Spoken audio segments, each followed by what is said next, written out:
جی السلام علیکم ناظرین، آپ دیکھ رہے ہیں پروگرام جرم انصاف۔ آج ہمارے ساتھ موجود ہیں سابقہ جنرل سیکرٹری، سابقہ نائب صدر لودھرا بار، جو کسی تعارف کے محتاج نہیں ہیں، جناب رانا لیاقت صاحب۔ جی السلام علیکم رانا صاحب۔ وعلیکم السلام، مہربانی جناب قائد صاحب۔ اچھا رانا صاحب، سب سے پہلے آپ سے کچھ سوالات میں پوچھوں گا۔ اس میں سب سے پہلا جو سوال ہے وہ یہ ہے کہ آپ بتائیں گے کہ آپ پیدا کہاں پہ ہوئے، اور اس کے بعد آپ نے بیسک جو تعلیم ہے وہ کہاں سے حاصل کی، اور قانون کی تعلیم کہاں سے حاصل کی رانا صاحب؟ قائد صاحب، ہوا یہ کہ پارٹیشن کے بعد ہم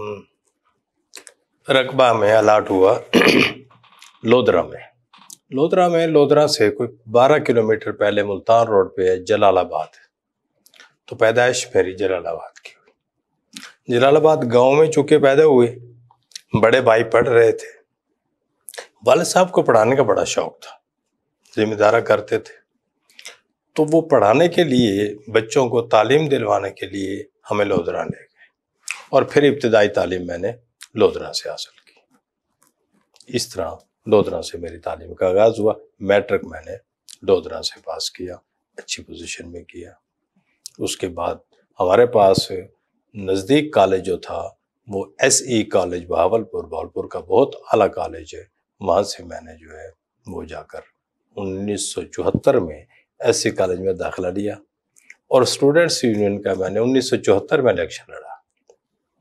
اور اسٹوڈنٹس یونین کے الیکشن میں سب سے زیادہ ووٹ جوائنٹ سیکریٹری کے وہ میرے تھے،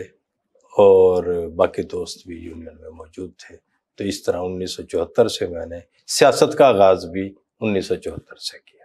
ماشاءاللہ۔ اور یہ قانون کی ڈگری آپ نے رانا صاحب کہاں سے حاصل کی، اور ترغیب آپ کو کہاں سے آئی کہ میں قانون کی ڈگری حاصل کروں؟ ہاں، تو قائد صاحب یہ ہوا کہ جب میں 9ویں میں گیا، صحیح بات تو یہ کہ 5ویں سے مجھے تقریر کرنے کا بڑا شوق تھا۔ اس وقت بزم ادب ہوا کرتے تھے، اور بزم ادب میں تقریری مقابلے بھی ہوا کرتے تھے۔ اساتذہ کی یہ مہربانی تھی کہ ہمیں وہ تقریر دیا بھی کرتے تھے، سکھایا بھی کرتے تھے، اور بزم ادب بھی کرایا کرتے تھے۔ تو اس میں 5ویں جماعت سے میں نے تقریروں میں حصہ لینا شروع کیا، اور میں ٹاپ پوزیشن پہ رہا۔ 8ویں 9ویں 10ویں، چونکہ اس وقت اسٹوڈنٹس کے لیے سب سے بڑا مسئلہ تھا اس وقت کرائے کا۔ بچوں کے پاس پیسے نہیں ہوا کرتے تھے، والدین بھی غریب ہوا کرتے تھے، یہ آج جو پک اینڈ ڈراپ کی سہولت ہے یہ نہیں تھی، تو اس کے لیے 10 پیسے کرایہ جو تھا وہ بچوں کے پاس نہیں ہوا کرتا تھا، بس کا بھی۔ تو ہم نے 9ویں اور 10ویں سے جو ہے وہ بچوں کے لیے، اسٹوڈنٹس کے لیے، اپنے بھائیوں کے لیے جو ہے ایک تحریک شروع کر دی۔ تو اس سے جو مزاج بنا وہ وکالت کی طرف بڑھ گیا، کہ ہم نے وکیل بننا ہے، اور ہم نے لوگوں کے حقوق کے لیے جو ہے وہ جدوجہد کرنی، عوام کے لیے بھی، غریب کے لیے بھی، اسٹوڈنٹس کے لیے بھی۔ تو پھر یہ شوق آپ یوں کہہ لیں کہ 8ویں 9ویں سے بغیر کسی ترغیب سے اس لائن پہ ہم چلے گئے۔ ماشاءاللہ۔ اچھا، اس میں آپ ماشاءاللہ بہت سارے وکلا کے لیے آپ رول ماڈل بھی ہوں گے۔ آپ یہ بتائیں رانا صاحب کہ اس میں آپ نے جو وکالت سٹارٹ کی تو کون سی، سول، اس میں فوجداری میں، سول میں، یا سائبر کرائم میں، یا فیملی میں، کس میں زیادہ مہارت حاصل کی آپ؟ ہاں، میں نے چونکہ اسلامی یونیورسٹی بہاولپور سے میں نے لا کیا تھا، اور لا کرنے کے بعد جب فیئر ویل ہونے لگی تو مجھے یاد ہے کہ چیئرمین صاحب ہوا کرتے تھے نعیم بٹ صاحب۔ تو تمام دوستوں کو جب بٹھایا گیا وہاں اور پوچھا گیا کہ وکالت کون کون کریں گے، تو سب سے پہلے میں نے ہاتھ کھڑا کیا، باقی بھی کچھ دوستوں نے ہاتھ کھڑے کیے۔ تو بٹ صاحب کے یہ ریمارکس تھے میرے لیے، جو میں سمجھتا ہوں کہ سنہری الفاظ تھے، کہ ان میں سے وکالت اگر کوئی کر سکا یا کسی کی وکالت چلی تو وہ رانا لیاقت ہوگا، اور یہ میرے لیے بڑی اعزاز کی بات۔ ماشاءاللہ ماشاءاللہ۔ تو میں نے اس طرح جب میں آیا تو اصل میں جو وکالت کا شعبہ ہے نا قائد صاحب، اس میں آپ اپنی مرضی سے نہ تو سائبر پہ ایکسپرٹ کر سکتے، اور نہ آپ سول اور نہ فوجداری پہ۔ یہ معاشرہ آپ کو، چونکہ آپ آتے ہیں لوگوں کو سہولت دینے کے لیے، لوگوں کو انصاف دلوانے کے لیے، تو جس دبے ہوئے معاشرے میں آپ رہ رہے ہیں یا جس پسماندہ علاقے میں آپ رہ رہے ہیں، وہاں کے جو مسائل ہوں گے، لوگ جب وہ لے کے آپ کے پاس آئیں گے، آپ اس کے لیے جو جدوجہد کریں گے اور اس میں کامیابی حاصل کریں گے، تو لوگ آپ کو فوجداری کا وکیل بھی بنا دیں گے، لوگ آپ کو سول کا بھی بنا دیں گے، اور لوگ آپ کو ریونیو کا بھی بنا دیں گے۔ اور اس طرح سے ہمارے پاس چونکہ شفا جو تھا وہ تحصیل میلسی اور تحصیل لودھرا، یہ پنجاب میں سب سے زیادہ شفا اگر کسی جگہ پہ تھا، یعنی دیوانی کام تو وہ لودھرا میں تھا۔ تو ہمیں جو ہے وہ، مجھے بھی یہ شرف حاصل ہے کہ ہم نے دیوانی کا بڑا کام کیا، فوجداری کا بھی بڑا کام کیا۔ اچھا رانا صاحب، یہ ہے کہ جو دیوانی کیس ہوتے ہیں، جو سول میٹرز ہوتے ہیں، اس میں یہ دیکھا جاتا ہے کہ وہ نسلوں تک چلتے ہیں۔ آپ کیا سمجھتے ہیں اس میں کون سی اصطلاحات ایسی لانی چاہیے، جوڈیشل سسٹم کو ایسی اصطلاحات لانی چاہیے کہ لوگوں کو ایز ارلی ایز پاسبل اس پہ انصاف مل سکے؟ آپ دیکھتے ہیں بہت سارے لوگ ہوتے ہیں، اس کے والد کرتا ہے دعویٰ، وہ فوت ہو جو جاتا ہے، پھر اس کے بعد اس کے بچے آ کے اس کو کنٹیسٹ کرتے ہیں، اتنا لمبا پروسیس چلتا ہے۔ تو آپ کیا سمجھتے ہیں اس میں کون سی ایسی اصلاحات ہیں جو سول میٹر میں خاص طور پر جوڈیشری کو لانی چاہیے اور وکلا کو بھی اس کے ساتھ مدد کرنی چاہیے؟ دیکھیں قائد صاحب، اس کے اندر جو سب سے بڑی اصلاحات کی ضرورت ہے وہ ہے کہ آپ سول کیس 1 سال کے اندر اسے مکمل کر لیں، اور اس سے جج صاحب پابند ہو، کورٹ پابند ہو کہ 1 سال میں اس نے اس کا فیصلہ کرنا ہے۔ اب وہ جب چھوٹی پیشیاں ہوں گی اور اس پہ کام ہوگا، تو پھر جو ہے، جب میں نے وکالت شروع کی تھی، میں نے وکالت شروع کی 1985-86 میں، جب میں نے وکالت شروع کی تھی کہ جج صاحب صبح سے 8 بجے سے کال کرنے کے بعد، یعنی طلبی کے کیس نمٹانے کے بعد 9 بجے وہ شہادتیں لکھنے بیٹھتے تھے، اور 9 بجے سے آپ یقین کریں شام کو اگر ٹائم عدالت کا 4 بجے ختم ہوتا تھا، وہ 6 بجے تک 7 بجے تک شہادتیں لکھتے تھے خود اپنے ہاتھ سے۔ اور ملتان شاہد ہے اس بات کی کہ ملتان میں مرڈر ٹرائل جو ہے وہ رات تک ہوتا تھا اور وکلا تعاون کرتے تھے۔ میں یہ سمجھتا ہوں کہ اب بھی وکلا کے لیے بھی، عدالت کے لیے بھی، اور عدالتوں پہ اس بات کی بائنڈنگ ہو کہ کسی بھی سول کورٹ کو کسی بھی سول کیس کے لیے وہ کتنے عرصے میں اس نے نمٹانا ہے، وکلا کو تعاون کرنا چاہیے، اور اس کے اندر جو ہے وہ فوری طور پہ لوگوں کو۔ ایک اور سوال بھی اس میں کیا جاتا ہے کہ ہمارے ججوں کی تعداد جو ہے وہ بہت کم ہے، برڈن زیادہ ہے اور ججوں کی تعداد کم ہے، اس کے لیے آپ کیا کہنا چاہیں گے؟ اس میں کوئی شک نہیں کہ ہر عدالت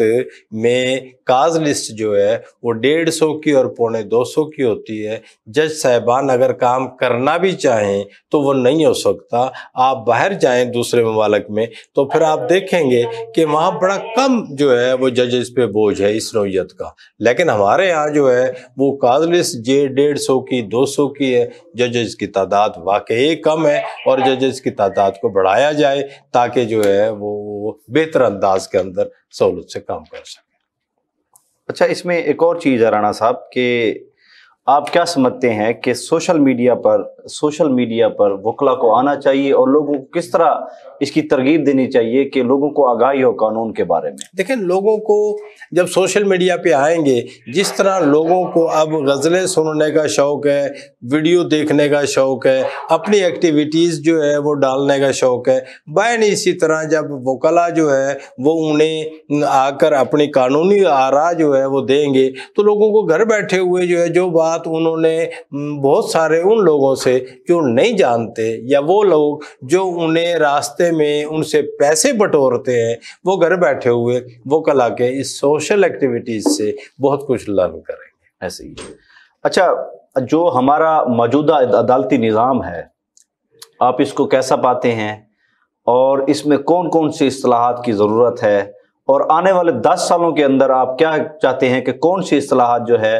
اس میں جوڈیشری میں، وکلا میں ہونی چاہیے تاکہ لوگوں کو جلد انصاف مل سکے اور لوگوں کا اعتماد بڑھے جوڈیشری پر بھی، وکلا پر بھی؟ دیکھیں، اس کے اندر سب سے بڑی بات جو ہے وہ لوگوں پر، اس بات پر لوگوں کا اعتماد کہ ہمیں عدل ملے گا، ہمیں انصاف ملے گا. 100% عدل جو ہے وہ عدالت کمرے میں بیٹھ کر نہیں دے سکتی. پیپر جسٹس ہے ہمارے پاس. ہمارا سسٹم جو ہے وہ پیپر جسٹس ہے کہ ایک طرف سے شہادت آئی, دوسری طرف سے شہادت نہ آ سکی تو عدالت جو ہے وہ پابند ہے اس بات کی کہ شہادت کی روشنی میں اس نے, گواہی کی روشنی میں فیصلہ کرنا ہے نا. اسی طرح مرڈر ٹرائل میں بھی اس نے اسی طرح کرنا ہے. بعض اوقات جو ہے جو کام مرڈر ٹرائل میں پولیس نے ناکامی کی, جو پراسیکیوشن برانچ کی ناکامی تھی, اس کی وجہ سے اگر کوئی ملزم بری ہو گیا تو اس کے اندر عدالت کا قصور نہیں, لیکن پراسیکیوشن برانچ کا اور تفتیشی کا تو کم از کم اس کے اندر جو ہے وہ قصوروار ہے. تو عدالتوں کا بوجھ اگر کم ہو, ججز کی تعداد بھی اگر زیادہ ہو اور عدالت وکلاء ان کے ساتھ بھرپور تعاون کریں تو میں سمجھتا ہوں کہ اس کے اندر جو ہے اصلاحات کی, جہاں تک آپ نے بات کی ججز کے لیے آپ اگر موازنہ کریں تو مراعات ججز کی اب بھی کم ہے. ججز کی تعداد بھی بڑھانی چاہیے, ججز کو مراعات بھی دینی چاہیے, اور ججز سے بغیر خوف و خطر کے, بغیر کسی خوف و خطر کے ججز کو کام کرنے کا ماحول بھی دیا جائے. اور جب انہیں بغیر خوف و خطر کے کام کرنے کا ماحول دیا جائے گا, میں سمجھتا ہوں کہ اس سے جو ہے نا وہ فرق پڑے گا انشاءاللہ. آنے والے 10 سالوں میں آپ کیسا دیکھ رہے ہیں کہ کیا کون سی تبدیلیاں آئیں گی اور کون سے مطلب یہ ہے کہ کس طرح نظام ہوگا؟ ہاں میں یہ سمجھتا ہوں کہ جب سے اب جو LLB آنرز جب سے شروع کیا ہے 5 سال کا, اور شاید وہ اب 4 سال کا ہو گیا ہے, 4 سال کا ہو گیا ہے, تو اس کے اندر اب اسٹوڈنٹس کو وہ جو معافی چاہوں گا, بعض دوست ممکن ہے انہیں اچھا نہ بھی لگے کہ وہ جو تھا نا بھرمار پرائیویٹ کالجز کی, بھرمار کراچی کی ڈگریوں کی, سکھر کی ڈگریوں کی, اس بھرمار نے بھی ہمیں جو ہے وہ صحیح بات تو یہ ہے کہ اچھے جو ہے وہ سٹف جو ہے وہ پیدا نہیں ہوا. اب جو سٹف آ رہا ہے میرے نزدیک وہ کوالیفائڈ, اچھا انگلش میڈیم کا, اور بہت اچھے جو ہے نوجوان جو ہے وہ کام کرنے والے آ رہے ہیں. آئندہ 10 سال میں آپ کو اچھے ججز بھی ملیں گے, اور اچھے اب بھی ہیں. میرا مطلب یہ نہیں ہے کہ اچھے ججز نہیں ہیں یا اچھے ججز نہیں تھے. محنت کرنا اور کام سیکھنا یہ ہر آخری وقت تک ججز کے لیے بھی, وکلاء کے لیے بھی, دونوں کے لیے ضروری ہے. اچھا, اس میں ایک اور ٹیکنالوجی آئی ہے, AI ٹیکنالوجی. اس میں آنے والے وقت میں آپ کیا سمجھتے ہیں کہ AI ٹیکنالوجی جو ہے ہمارے قانون, جو اس میں قانون دان ہیں یا جو انصاف دینے والے لوگ ہیں, ان پر کوئی امپیکٹ پڑے گا یا نہیں؟ میرا خیال ہے کہ اس پہ شاید اس نوعیت کا کوئی خاص فرق نہ پڑے ان پہ. کام جو ہے اس نے اسی انداز میں, جس انداز میں چل رہا ہے اسی انداز میں ممکن ہے وہ بہتر ہوگا, اور اس کے اندر بھی اصلاحات کی ضرورت ہوگی. اچھا, اس میں رانا صاحب کوئی ایسا مطلب یہ ہے کہ شخص جس نے آپ کی زندگی میں آپ کو بہت زیادہ متاثر کیا ہو, آپ اس کے بارے میں ذکر کرنا چاہو تو اس این نیوز کے ذریعے لوگوں کو بتانا چاہو؟ میرے نزدیک میری اپنے مطالعے میں آج تک اگر زندگی میں کوئی شخصیت ہے تو وہ محمد صلی اللہ علیہ وسلم کہ اس معاشرے میں, جس معاشرے میں قتل, غارت, رازنی, چوری, ڈکیٹی, لڑکیوں کا مار دینا, یہ تمام برائیاں وہاں موجود تھیں, اور آپ نے آ کے ایک ایسا معاشرہ پیدا کیا جس میں ابو بکر, عمر, عثمان, علی جیسے, حسنین جیسے جو ہے وہ پیدا ہوئے, اور پھر اس معاشرے کو اتنا صاف شفاف کیا کہ جس کے اندر میں حضرت عمر بن عبدالعزیز کا نام بھی لوں گا. یہ وہ شخصیات ہیں جنہوں نے دنیا کو تبدیل کیا. اچھا, آپ یہ بتائیں کہ زندگی میں ایسا کام آپ نے کیا ہو جس پر ابھی تک آپ کو فخر فیل ہوتا ہو کہ میں نے الحمدللہ اس کام میں پارٹیسپیٹ کیا ہے؟ دیکھیں, میں نے ویسے تو 74 میں نے جیسے کہا کہ اسٹوڈنٹس یونین کا میں جوائنٹ سیکرٹری رہا, SC کالج بہاولپور کا. 94 میں بلا مقابلہ جنرل سیکرٹری رہا ہوں ڈسٹرکٹ بار لودھرا کا. 2007 میں میری قیادت میں جب تحریک آزادی عدلیہ تھی تو اس میں 6 آدمیوں کا قافلہ لودھرا سے ملتان تک پیدل آیا. میری قیادت میں، اور لودھرا ملتان ڈی بی اے نے میرا اور میرے قافلے کا پرزور رات کو 10 بجے استقبال کیا، اور مرکزی تقریر میری تھی، میرے لیے یہ بھی قابل فخر تھا۔ اس کے بعد میں 2008 میں صدر بنا، اس وقت جتنی لیڈ میری تھی لودھرا میں، اس سے پہلے کبھی کسی کی اتنی لیڈ نہیں تھی۔ 2017 کے بعد یہ ہوا کہ ہمارے ہاں جب کچہری یہاں سے وہاں چلی گئی، تبدیل ہو گئی ڈسٹرکٹ ملتان کچہری، تو اس کے لیے میں بھی یہاں 17 دن تک اپنے بستر سمیت اور یہاں جو ہے وہ ٹھنڈ میں اسی آسمان تلے پڑے رہے، اس ایجیٹیشن میں، اس تحریک میں، واپسی تحریک میں، یہ بھی اس میں شامل تھا۔ لیکن ان تمام کے ساتھ ساتھ میرے لیے جو اعزاز اور فخر اور اللہ کے نزدیک جو میرا سب سے اعلیٰ ترین، مجھے جو میں سمجھتا ہوں کہ میری بخشش کا بھی ذریعہ ہوگا، وہ ہوگا 1974 کی تحریک ختم نبوت میں نے جیل کاٹی۔ ماشاءاللہ رانا صاحب، وہ کیسے، وہ آپ ناظرین کو بتانا چاہیں گے کہ کس طرح مطلب آپ جیل میں گئے اور کیا ادھر حالات تھے، کیا معاملات تھے، پھر کب باہر آئے آپ؟ ماشاءاللہ سر جیل 74 کیا میری عمر دیکھ لیں، اور میں وہاں کے اسٹوڈنٹس یونین کا جوائنٹ سیکرٹری تھا۔ 74 میں تحریک چلی ختم نبوت کی کہ جو لوگ نبی صلی اللہ علیہ وسلم کو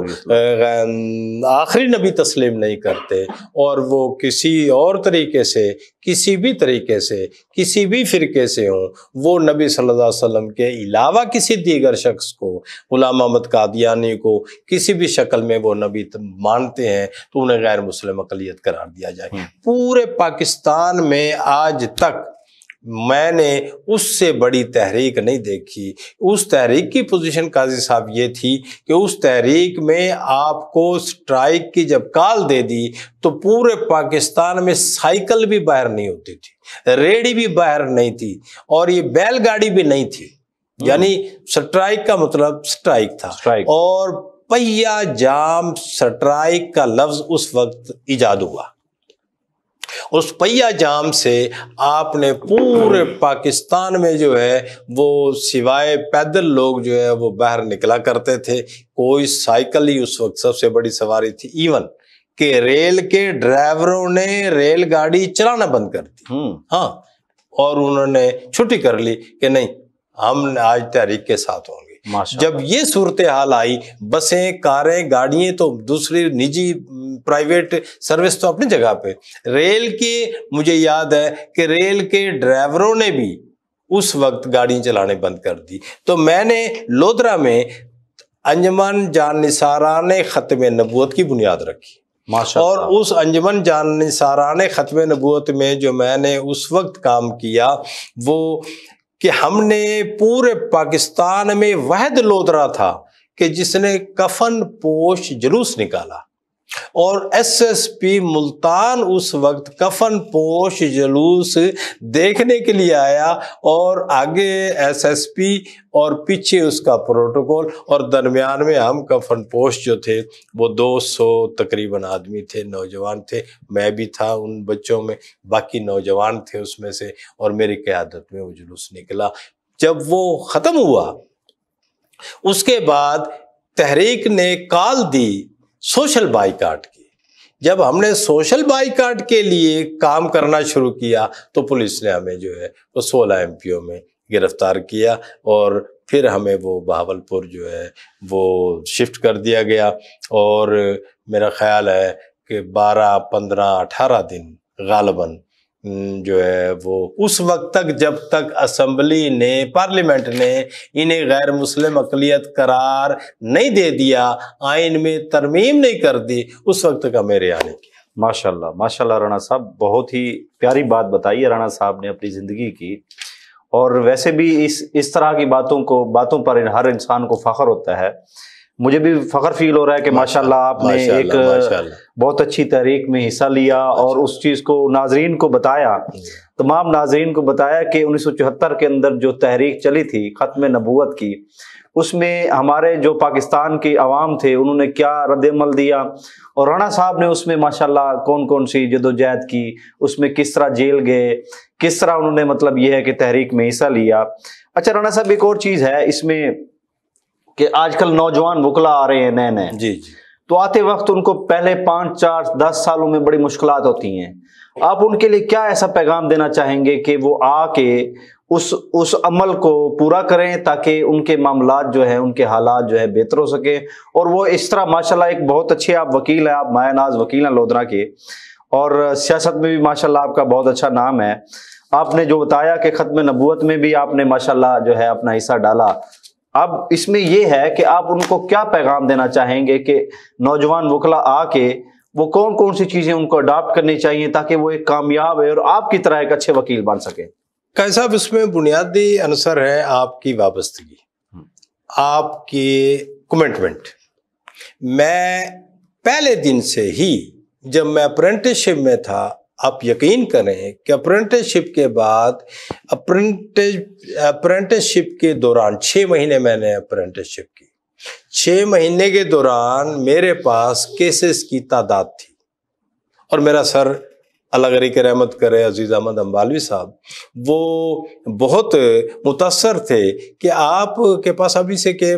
کیسز آنا شروع ہو گئے. اس کی وجہ میرا لوگوں کے ساتھ رابطہ تعلق واسطہ تھا، اور میں کاؤنسلر تھا میونسپل کمیٹی کا.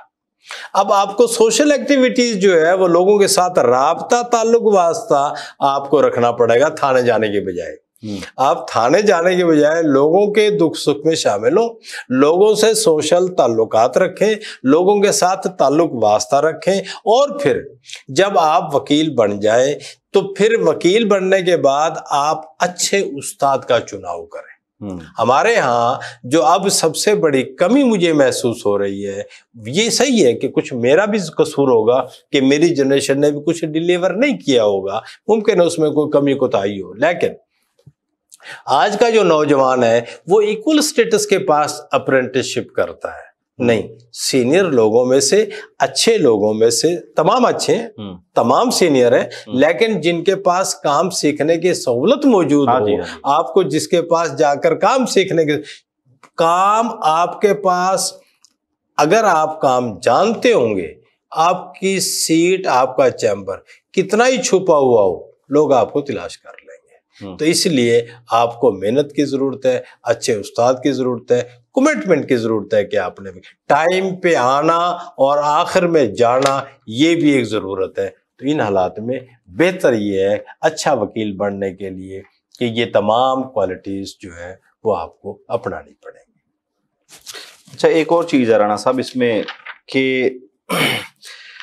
ایک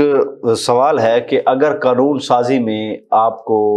حصہ بنایا جائے، آپ کو اندر بٹھایا جائے، آپ ایسا کون سا قانون ہے جو اپنے ہاتھوں سے آپ بنانا چاہیں؟ ہاں، میرے نزدیک جو ہے وہ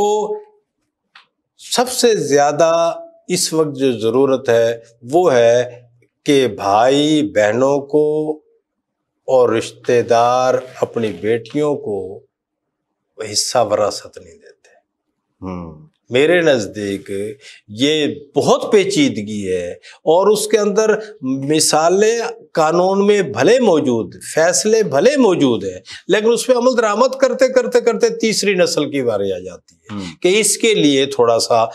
بڑی جلدی طور پر کہ صرف اتنا سرسری طور پہ ہی اگر اسے یہ اختیار دے دیا جائے کہ ہاں یہ اس کی ہمشیرہ ہے، یہ اس کی ہمشیرہ تھی، یہ انتقال غلط ہوا تھا. اب ایک اور بات ہے کہ جب وہ پٹواری جس نے انتقال غلط کیا تھا، وہ تحصیلدار جس نے انتقال تصدیق کیا تھا، وہ رجسٹرار جس نے اسے پاس کیا تھا، وہ بھی مر جاتا ہے، پٹواری بھی مر جاتا ہے، اور اس کے ساتھ ساتھ وہ تحصیلدار بھی جو ہے اسے مرے ہوئے 40 سال ہوتے ہیں، پیچھے ورثہ اسے کرتے ہیں، تو کسی کو کوئی سزا نہیں ملتی. لہذا اس کے اوپر جو ہے میرے نزدیک جو ہی عمل درآمد ہو وہ بڑی تصدیق کے بعد ہو، اور اگر قریب المرگ کسی کا کوئی انتقال وراثت میں نقصان ہو رہا ہو تو تحصیلدار پابند ہو اس بات کا کہ وہ علل اعلان لوگوں کو اکٹھا کرے اور بتائے کہ میں یہ تصدیق کر رہا ہوں. یہاں انتقال تصدیق چھپ کے کرتے ہیں، اور اس کی وجہ سے جو ہے وہ لوگوں کو پتہ نہیں ہوتا. مرے ہوئے لوگوں کا بھی ہو جاتا ہے، قریب المرگ کا بھی ہو جاتا ہے، اور جب مر جاتے ہیں تو اس وقت بھی فوری طور پہ وارث جو بیٹے ہیں وہ انتقال تصدیق کروا لیتے ہیں اور بیٹی محروم ہو جاتی ہے. اس میں تبدیلی کی ضرورت ہے. اچھا، آپ سے لاسٹ سوال یہ ہے کہ آپ کیا سمجھتے ہیں وکالت جو ہے وہ پیشہ ہے یا خدمت؟ ہاں،